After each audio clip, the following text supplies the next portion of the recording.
All right, guys. We're going to do part two of our lesson on air pressure. And today we're going to talk a little bit more about wind. So I'm just starting with this slide that we saw in the previous video about the United States pressure map and the high pressure and the low pressure. And remember, the differences in pressure across this map are what causes the air to move from place to place. And it always blows from high pressure to low pressure. Okay, and that's what we talked about in the previous video.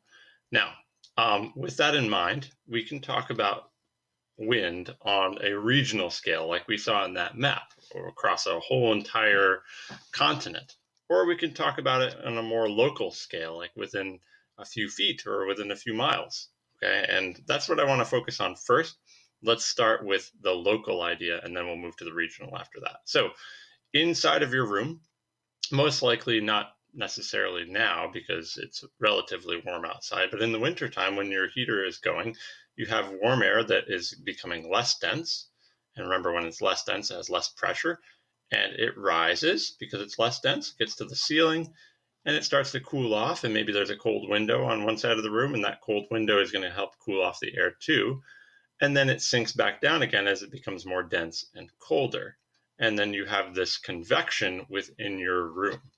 Okay, and so on a local scale, air moves because of differences in temperature. Okay, so that's just a really simple idea there. And so that's a local wind, you might call that. Okay, now there's a little bit larger scale, like within the realm of a few miles as well. And there's these two things called land and sea breezes. Now, to explain what this is all about, we have to know what specific heat is. And this is actually a chart on your reference table on page 1.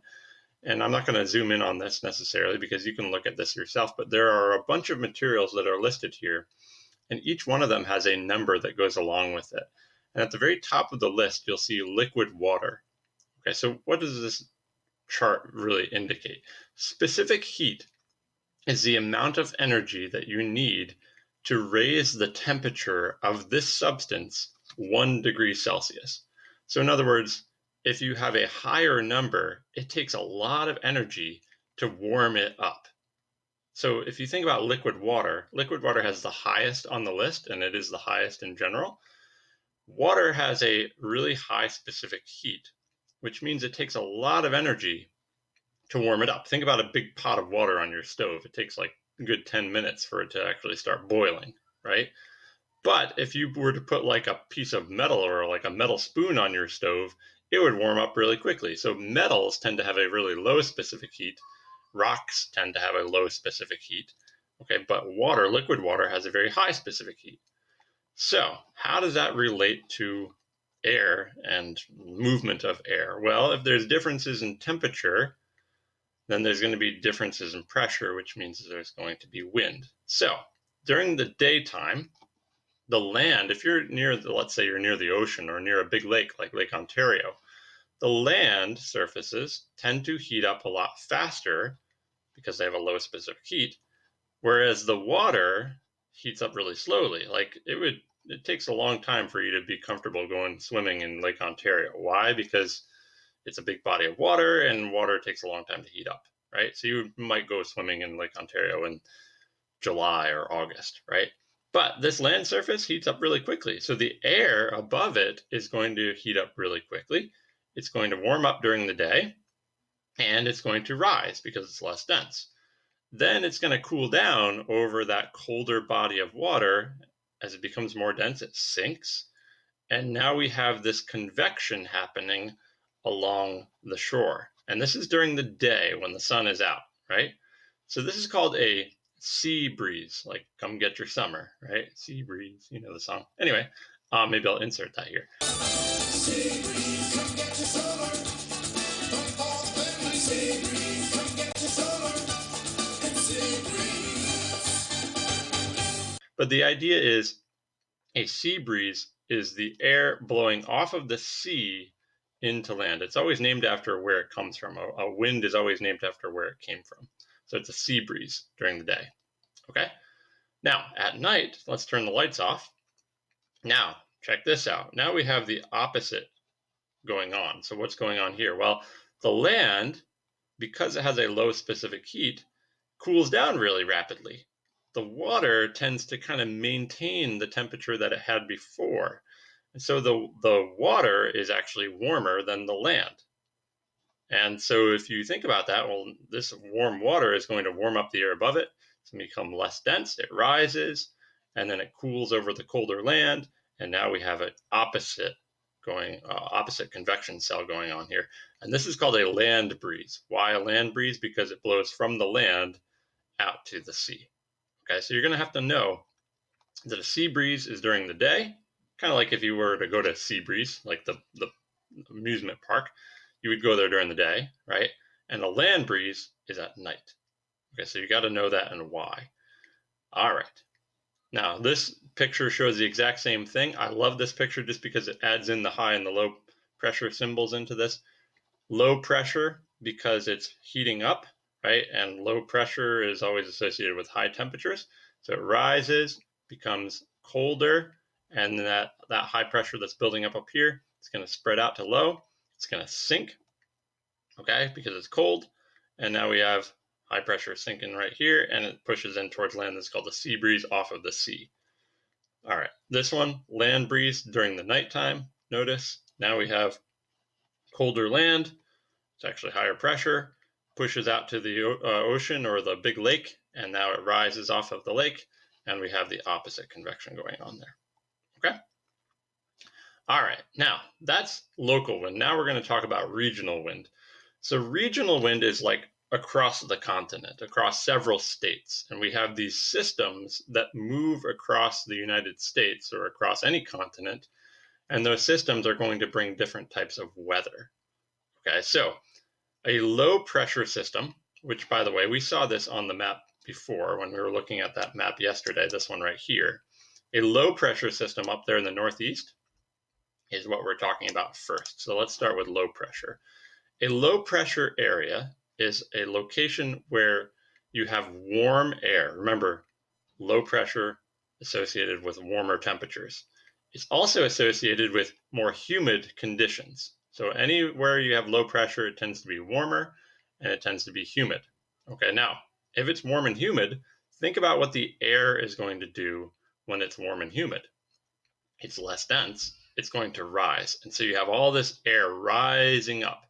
And if it's humid, all that water that's in the air is going to eventually cool off when it gets aloft up into the atmosphere up here, and you're going to form clouds.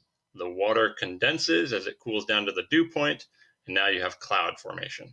Those clouds are going to precipitate out, and you're going to have rain associated with this as well. So low pressure, associate this with warm, humid, cloudy, lousy weather. Okay, condensation and cloud formation. Low pressure is also associated with what's called a zone of convergence. All this air is trying to rush from high pressure to the low pressure zone, kind of like that water balloon demonstration yesterday. It's all rushing in there, so it's all converging in the center. And if it converges in the center, it's got nowhere to go. It can't go down. The ground's in the way, so it's got to go up. So it rises. Okay, and so you have this convergence area, and all this air is going to actually rotate in a direction, which we're going to talk about in a little bit, due to the Coriolis effect. It's going to rotate counterclockwise. So we'll talk about that in a second. High pressure, just the opposite. Okay, so now you have all the air blowing away from the high pressure zone. It's getting away from there, okay, from high to low. So it spreads out at the surface, diverges away from the center here. And now we have this colder air that's sinking down from above, kind of replacing that air. And that colder air tends to be drier air. Remember, cold temperatures, low humidity, that's sinking down dense air, and it spreads out from the high. Okay, so high pressure is a zone of divergence, spreading out. And in this case, because it's sinking down and there's not any rising up humid air, it's going to be pretty dry conditions. It's going to be pretty sunny conditions. Not necessarily warm, but definitely sunny. Okay, so a high pressure zone is dry and sunny, nice weather. Okay, all right, so I have this slide just to kind of help you remember some of these things. I always remember low equals converge, and you're going to have to know that. Low convergence. Low pressure is also associated with lousy weather. Why? Because you have this rising air that cools off and condenses into clouds. So you're going to have rain. Okay. High is diverge. So just remember that high, diverge. And this is spreading out at the center here. And it's sinking air. So it tends to be sunny and dry conditions. So high equals dry.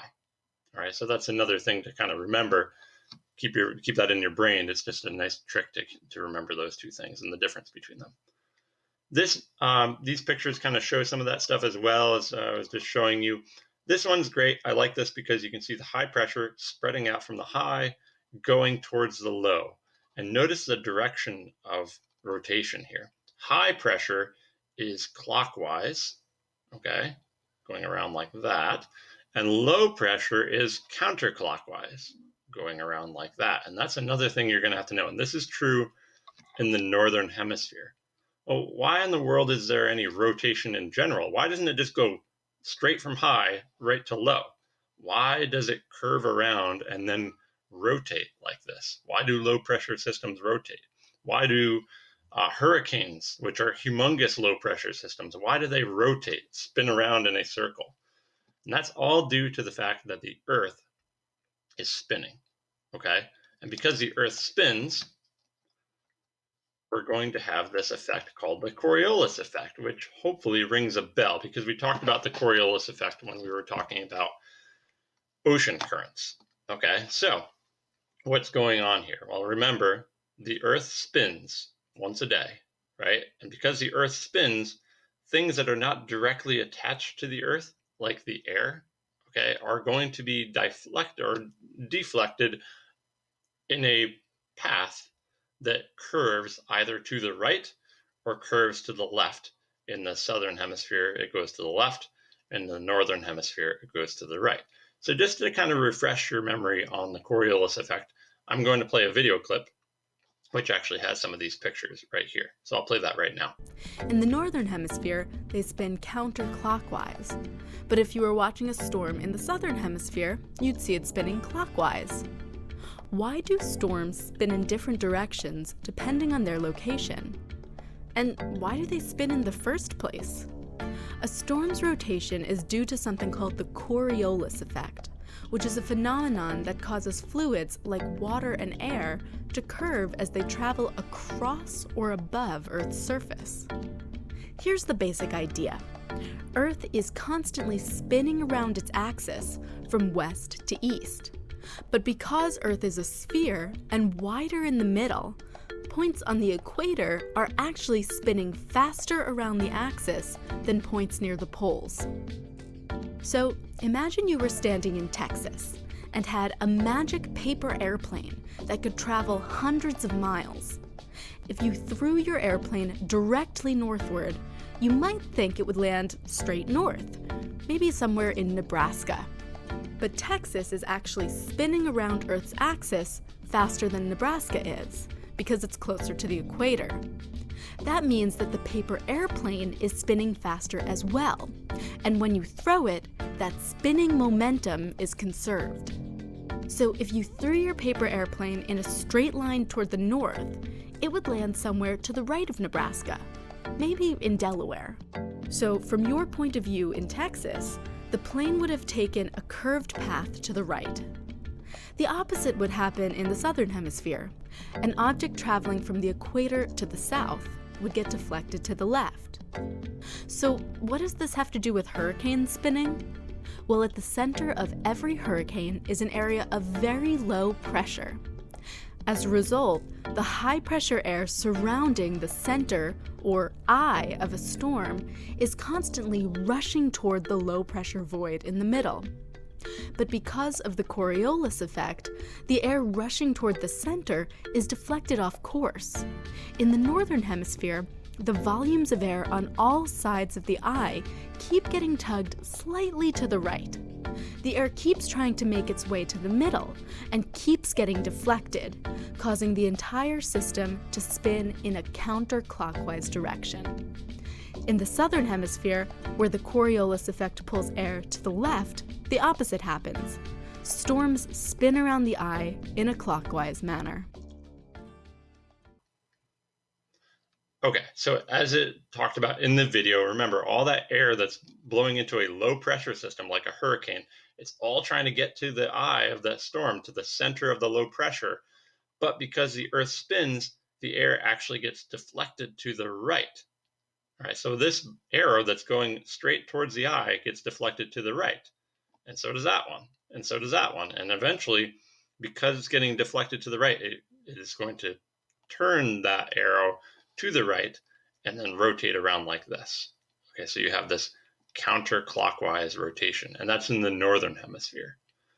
In the southern hemisphere, it would be doing the exact opposite of that. It actually go to the left. Okay, so remember this one huge takeaway from all this: low pressure systems, lousy weather, converging air, but also low pressure is counterclockwise. Okay, in the northern hemisphere. High pressure, dry air, sunny conditions, diverging away from the center, but high pressure is clockwise rotation. And that's something you're going to have to remember. Okay, so that leads us to this chart in your reference table on page 14. And we've talked about this chart before. I'm going to zoom in on this and edit it a little bit. So I'm just going to get rid of my picture here so you guys can just see this. So this chart's got a lot going on, and we talked about this in reference to the ocean currents when we were talking about the Coriolis effect. So just really quickly, a reminder that the winds in the northern hemisphere up here north of the equator are getting deflected to the right. Right? So if I drew a line like this, it gets deflected to the right. Same is true with this, you just have to flip it upside down. Southern hemisphere, they get deflected to the left, right? If it was a straight line, it gets deflected to the left. Okay, so that's the one first big takeaway, which we've already talked about. That's going to make the low pressure systems rotate counterclockwise in the northern hemisphere and clockwise in the southern hemisphere. All right, so that's the one huge takeaway from this. Now, the other thing that's really important are the winds that are located here. They're all named after where they come from. So if you look at this area right here called southwest winds, they begin here in the southwest and blow towards the northeast. They're named after where they come from. That's important. We'll talk about that more later on. Northeast winds, they come from the northeast, they blow that way, from the northeast. Okay, so just remember that they are named after where they originate. Now, the other really, really important takeaway from this is the relationship of this to low pressure and high pressure. So you'll notice that there's these zones that are called wet and dry. And what I want to do, I'm just going to highlight these just so you guys can see that this area right here is called a wet zone or a humid zone. And so is this one. I'm going to highlight that blue. You guys can do the same thing if you want to in your reference table, just to make it easier on you. And the other areas are called dry zones. I'm going to highlight them with my orange highlighter here. So that's dry, and that's dry right there. And this is dry at 30 south. And this is finally dry at the South Pole there. Okay. Now, these areas that are wet and dry are related to the low pressure, high pressure idea. So if you look at this area, you'll notice that the northeast winds and the southeast winds are coming together and converging. Remember that, converging at the equator. Now, if you have converging air, that is called low pressure, right? Low pressure converging air. And so what I'd like you to do is just take your pen or pencil or something, and we're going to write on here, we're going to write low pressure. I'm going to make a nice big bold L right here for low pressure zone. Okay, that's a terrible looking L, but you guys get the general idea. That's a low pressure. Okay. Same is true up here. See this zone where the winds are converging? That's also low pressure. So I'm going to make a nice L right there. Okay, and the same is true down south at 60 degrees south. They're converging air, so that's low pressure. Okay, so you should make your L's on your chart like that. Hopefully better than I did. I look like I'm a kindergarten drawing an L. Okay, and then you also have your high pressure areas. High pressure areas are where the wind diverges. High equals dry, remember? Okay, so low is lousy, wet weather. High is dry, and that would be located right here. So this is a high. I'm just going to make an H. I'm not going to try to make it bold.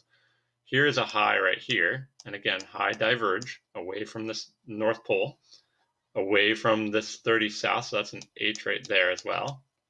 And then an H down here as well at the South Pole.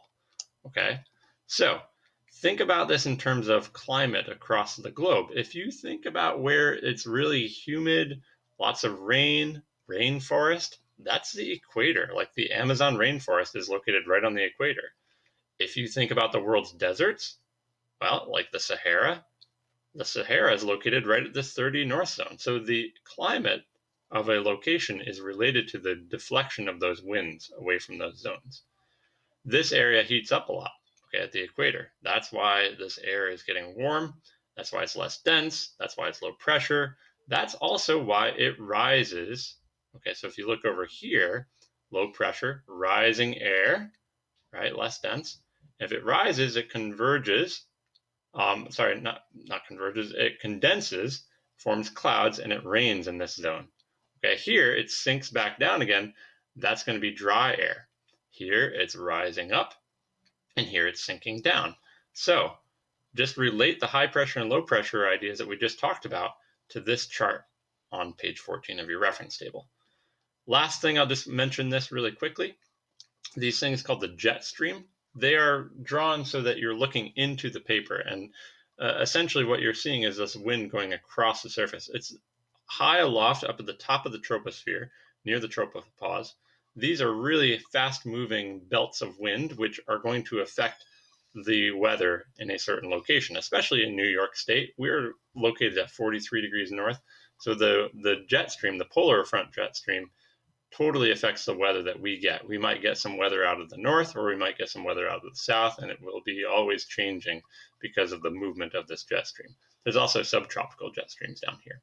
Okay, so that's page 14 of your reference table called the planetary wind belts. And that's really important. It's totally related to the pressure ideas we've been talking about. So that's it for now. If you guys have any questions about anything, don't hesitate to ask.